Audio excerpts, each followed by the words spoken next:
মোৰ বৰ খালি গান গাবলৈ মন নাই মই এনেই আহিছোঁ চবকে লগ পাব মন যায়তো মন যায় বাকী চব ঘেণ্টা একো নাই আজি প্ৰথম বিহু ফাংচন ইয়াত আজাৰত প্ৰথম চবকে নমস্কাৰ জনাইছোঁ মৰম জনাইছোঁ আৰু অকল বিহু বুলি নহয় গোটেই বছৰটো ভালকৈ যাওক সেইটো কামনা কৰিছোঁ আৰু আমি পৰিয়ালৰ ফালৰ পৰা ইতিমধ্যে সংবাদ মাধ্যমত লিখিছোঁ ভণ্টিও আজি লিখিছে মই যিহেতু দিনটো আজি আদালততে আছিলোঁ তথাপিতো মই তাৰ পৰাই এটা দুষাৰিমান লিখিছোঁ কাৰণ জুবিনৰ গীত বুলিয়ে নকওঁ এটা আমাৰ জাতিৰ এই বিহুৰ সময়টোত যিখিনি মঞ্চত অনুষ্ঠান হয় তাত গোটেই যিবোৰ গীত সংগীতৰ উপস্থাপন হয় বা যি পৰিৱেশন হয় সেইখিনি আমাৰ গোটেই জাতিটোৰ সংস্কৃতিক দাঙি ধৰে আচলতে উপস্থাপন কৰা হয় গতিকে সকলো ক্ষেত্ৰত আৰু বিশেষকৈ এতিয়া জুবিনৰ গীতবোৰ সকলোৱে খুব মৰম শ্ৰদ্ধাৰে খুব আন্তৰিকতাৰে পৰিৱেশন কৰিছে গতিকে সেইখিনিত যিমানখিনি পাৰি শুদ্ধকৈ কৰিবলৈ চেষ্টা কৰাটো ভাল কাৰণ সেয়া জুবিনৰ এটা সাধনা এটা জীৱনজোৰা সাধনা তেওঁৰ নিজৰ সংস্কৃতিটোৰ প্ৰতি নিজৰ অসমীয়া গীত মাতৰ প্ৰতি নিজৰ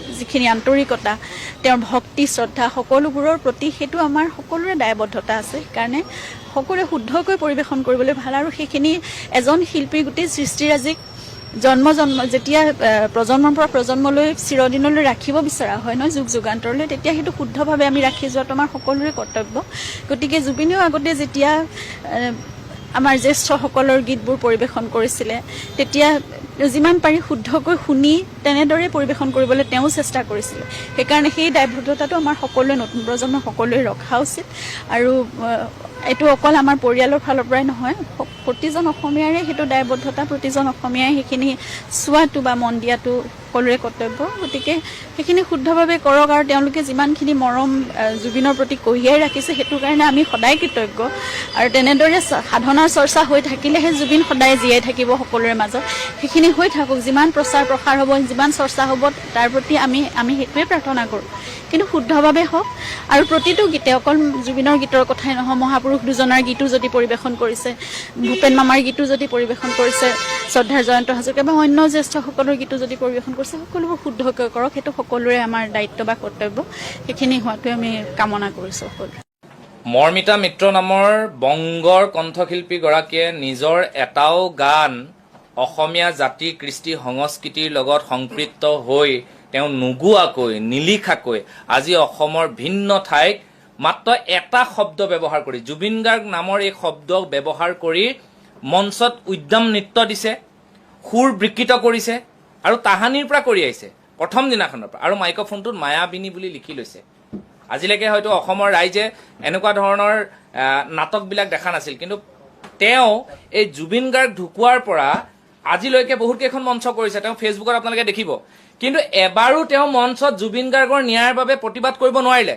আজি অজয় ফুকন ডাঙৰীয়া হওক বা অন্যান্যসকল আমি সদায় জুবিন গাৰ্গৰ ন্যায়ৰ বাবে প্ৰতিবাদ কৰি আহিছোঁ আৰু এই মুহূৰ্তটো আমি ইছ্যু ডাইভাৰ্ট কৰিব বিচৰা নাই এই মুহূৰ্তটো উদ্দেশ্য এটাই যে এইবিলাকৰ আঁৰত গৈ যাতে জুবিন গাৰ্গৰ ন্যায় প্ৰসংগটো ক'ৰবাত হেৰাই যায় কোনোবাই কৈছিল যে অজয় ফুকন বৈকুণ্ঠ প্ৰিন্স এইসকলে ৰাজনৈতিক উদ্দেশ্য আগত ৰাখি পেলাই জুবিন গাৰ্গৰ ন্যায় প্ৰসংগটো উত্থাপন কৰি আছে আমি কিন্তু মানে নিৰ্বাচন যোৱাৰ পিছতো সমানে কৰি আছো আৰু ভৱিষ্যতেও কৰি যাম প্ৰত্যেকজন অসমবাসীৰ ৰাইজে এইটো উপলব্ধি কৰিব লাগে যে যিগৰাকী কণ্ঠশিল্পীৰ এটাও গান নাই তেনেকুৱা এগৰাকী কণ্ঠশিল্পীক আনি আজি গান গাইছে অসমীয়া জাতিটো ক'ত থাকিব এনেকে হ'লে মই সদায় এটা কথাই অসমবাসী ৰাইজক অনুৰোধ কৰিব বিচাৰো আপোনালোক যি ৰাজনৈতিক দলতে নাথাকক য'তেই নাথাকক কিন্তু অসমীয়াৰ বিপদে আপদে সকলো একত্ৰিত হ'ব লাগিব আজি এই মৰ্মিতাই অলপ সময়ৰ আগত দেখিছো আৰু এটা উপলুঙা সূচক তেওঁ ফেচবুকত মন্তব্য দিছে জুবিন গাৰ্গৰ ভগ্নীক অসমৰ ৰাইজে এতিয়া ভগ্নী বুলি ভাবে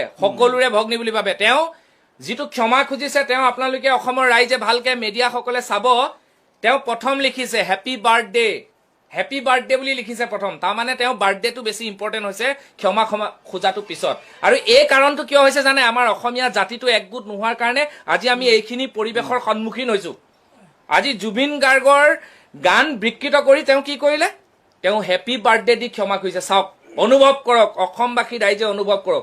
আৰু এই যে কামখিনি কৰিব পাইছে, এই কামখিনিৰ আমাৰ অসমীয়া কিছু মানুহে সাৰ পানী যোগাই আনিছে, যোগাই আছে আগৰ পৰা আৰু যোগাই থাকিব। যেনেকে মানস ৰবীন্দ্ৰ এটা গান গাইছিলে যে বদনে আনিলে মান নহয়, হ'ব লাগিছিলে ভাল হ'ল মহাকাল। আৰু এই মৰ্মিতা মিত্ৰক আজি যিসকল ৰাইজে বাহ দিছে বা যিসকল কমিটিয়ে, মই ভাবো যিসকলে জাতি মাটিৰ কথা চিন্তা কৰে, অসমীয়া ভাষা অস্তিত্বৰ কথা চিন্তা কৰে, ভৌগোলিক পৰিৱেশৰ কথা চিন্তা কৰে, সেইসকল সংগঠনে মতা নাই। তেওঁলোকক আমি সকলো সংগঠনক দুখ দিব নাযাওঁ। ছাত্ৰ সন্থাৰ বিষয়ববীয়াসকলে অলপ দেৰি আগত মন্তব্য প্ৰকাশ কৰিছে, ক'ৰবাৰ কোনোবা এটা সৰু মঞ্চ, ক'ৰবাত কোনোবা 4জনমান মিলি পেলাই পাতা অনুষ্ঠানত পাতিছে। আৰু এটা দুখৰ বিষয় যে জুবলি বাইদেউৰ অনুষ্ঠানত কালি কি কৰিছে, জুবিন গাৰ্গৰ ন্যায়ৰ কাৰণে প্ৰতিবাদ কৰিছে। এইটো হয়তো এই বংগৰ যিগৰাকী কণ্ঠশিল্পী, তেওঁ হয়তো এইটো এটা মানে ক'ৰবাত স্থিতি, ক'ৰবাত এওঁ পিঙাই দিছে যেন অনুমান হৈছে। সেইখন মঞ্চতে ইমান ৰাজনৈতিক মিটিং হৈছিল, কিয় তাত প্ৰতিবাদ নহ'ল? জুবলি বাইদেৱে জুবিন গাৰ্গ ঢুকুৱা দিনাখনৰ পৰা গৰিমা শইকীয়া গাৰ্গৰ ঘৰত উপস্থিত আছে। বিহু অনুষ্ঠানলৈ যোৱাৰ আগত আমি সিদিনা দেখিছো জুবিন ক্ষেত্ৰত গৈ তেওঁ সেৱা লৈছে, চকু পানীৰে তেওঁ বুজাই আছে যে জুবিন গাৰ্গৰ ন্যায় লাগে। তাৰপিছত কি মুখেৰে কৈ দিব লাগিব নি, চিঞৰি থাকিব লাগিব নি? সকলোৱে কোৱা ষ্টাইলবোৰ বেলেগ বেলেগ। প্ৰত্যেকখন মঞ্চতে জুবিন গাৰ্গৰ গান সুন্দৰ ৰূপে সুস্থিৰভাৱে পৰিৱেশন কৰি জুবিন গাৰ্গক যিটো শ্ৰদ্ধা দিছে, তেনেকুৱা জুবলি বাইদেউৰ অনুষ্ঠানত অসমৰ একাংশ লোকে প্ৰতিবাদ কৰাটো কিন্তু নিজৰ বুকুতে কুঠাৰ মৰাৰ নিচিনা কাম কৰিছে। এইটো কাম নকৰিব, এইটো খুব বেয়া কথা। ৰাজনৈতিক মঞ্চত আপোনালোকে কৰাহেঁতেন আপোনালোকক আমি বাহ দিলো। আৰু মৰ্মিতা মিত্ৰক সজোৰে কৈছো, উদ্যক্ত কণ্ঠেৰে কৈছো যে অসমৰ জাতি মাটিৰ লগত নেখেলিব। বহুত হ'ল, কৃষ্টি সংস্কৃতি ভাষা সকলোকে শেষ কৰিব আমি নিদো।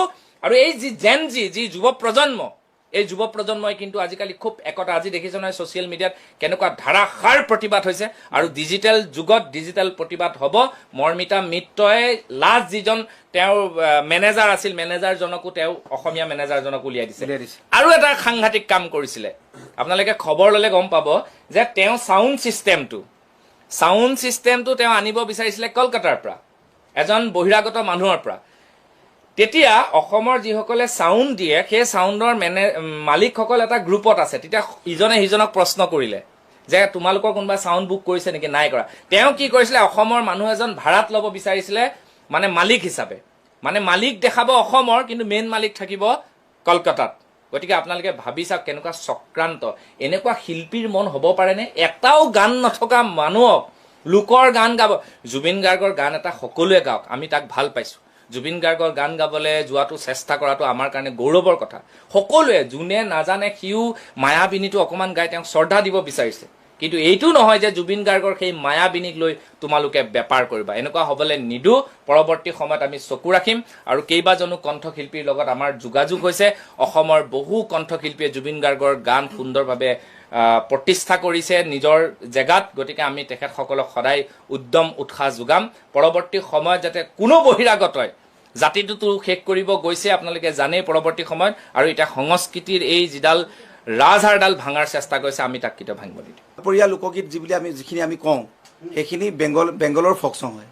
আৰু তেতিয়া আমি যেতিয়া আমাৰ বংগ বিভাজন হোৱা নাছিল, তেতিয়া এইখিনি এৰিয়া তাৰমানে আমাৰ গোৱালপাৰা, এইখিনি কোচবিহাৰ, এইখিনি এৰিয়া তাৰমানে কিছু এৰিয়াত মানে প্ৰভাৱটো আছিলেই।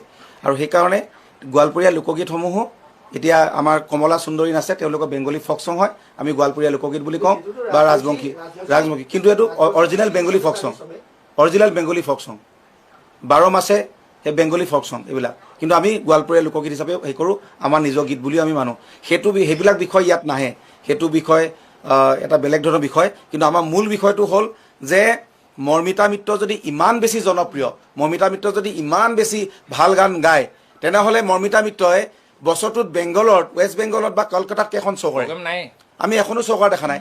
কোনো ৱেষ্ট বেংগলৰ বা কলকাতাৰ কোনো শিল্পীয়ে মৰ্মিতা মিত্ৰক চিনিয়ে নাপায়। তো আপোনালোকে চাওক যে ক'ত গান গাই আছিলে প্ৰথমে, আপোনালোকে সেই উৎপত্তি উলিয়াওক। কেনেকৈ অসম আহি পালেহি উলিয়াওক। কেনেকৈ কি ধৰণে তাই ব্যৱসায় চলালে অসমত, আৰু অসমৰ গীতসমূহক দুই এটা গান অকণমান সুৰত গায়, বা জুবিনদাৰ গান বা জুবিনদাৰ মুখেদি ক'ৰবাত কিবা অনুষ্ঠানত কাৰোবাৰ হতুৱাই বা লৈ যে আজি এনেধৰণৰ ব্যৱসায় কৰি আছে। আৰু আটাইতকৈ ডাঙৰ কথা যে মৰ্মিতা মিত্ৰ মইমতালি কৰি আছে।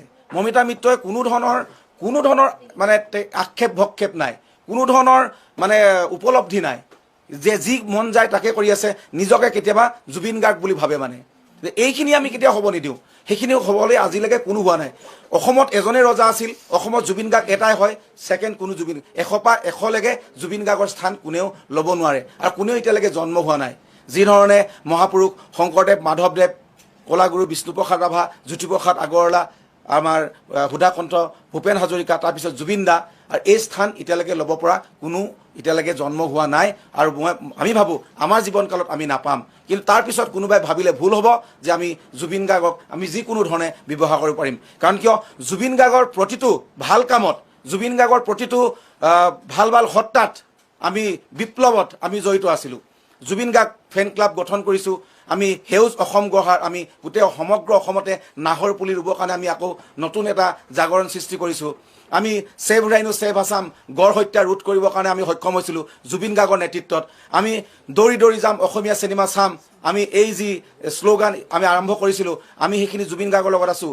আৰু জুবিন গাৰ্গৰ মহাশক্তি হিচাপে আমি বিভিন্ন আমি ফেন ক্লাবেই হওক বা অনুৰাগী মঞ্চ হওক আমি আছোঁ, কাম কৰি আছোঁ। আৰু সেইকাৰণেই যে এইসকল মানুহে আমি জুবিন গাৰ্গক কোনোবাই ব্যৱহাৰ কৰিব, জুবিন গাৰ্গৰ নামত কোনোবাই একদম টকা লুটিব, তাৰপিছত গৈ কিনে বেলেগ বেলেগ কামত খটুৱাব বা বিভিন্ন ধৰণে মানে ফটো দিব, কিবা কৰিব, এইবিলাক সহ্য সীমা বাহিৰত হৈ গৈছে। আচলতে আমি বহুত সময় আমি আচলতে অপেক্ষা কৰিলোঁ, বহুত সময় আমি চালি জাৰি চালোঁ। আজি সীমা চেৰাই গৈছে কাৰণে আমি এখন সংবাদমেল দিছোঁ, সংবাদ মাধ্যমৰ আগত আমি এই কথাখিনি কৈছোঁ যে সীমা চেৰাই গৈছে মৰ্মিতা মিত্ৰই, ইয়াৰ পিছত আৰু ৰেহাই দিয়া নহ'ব। সেইকাৰণে কাইলৈৰ ভিতৰত যদি অসমবাসী ৰাইজক মাফ নোখোজে, দুনাই এনেকুৱা কাম নকৰোঁ বুলি যদি প্ৰতিশ্ৰুতি নিদিয়ে, আমি কাইলৈ কিন্তু এজাহাৰ দাখিল কৰিম। প্ৰতিবাদ হ'ব, গণতান্ত্ৰিক প্ৰতিবাদ হ'ব, প্ৰতিবাদ হ'ব এইটো। আৰু এটা কথা মানুহে উল্লেখ কৰি আছে যে শিল্পীৰ কোনো সীমা নাথাকে, শিল্পীয়ে সকলোতে গান গাব পাৰে, সেইটো আমি মানি লৈছোঁ। জুবিন গাৰ্গে তাৰ কেইবাখনো চিনেমাত গান গাইছে, তাৰ ওপৰত অধ্যয়ন কৰিছে, সেইকাৰণে জুবিন গাৰ্গক কলকাতা বা অন্যান্য ঠাইত নি পেলাই মানুহে মৰম দিছে।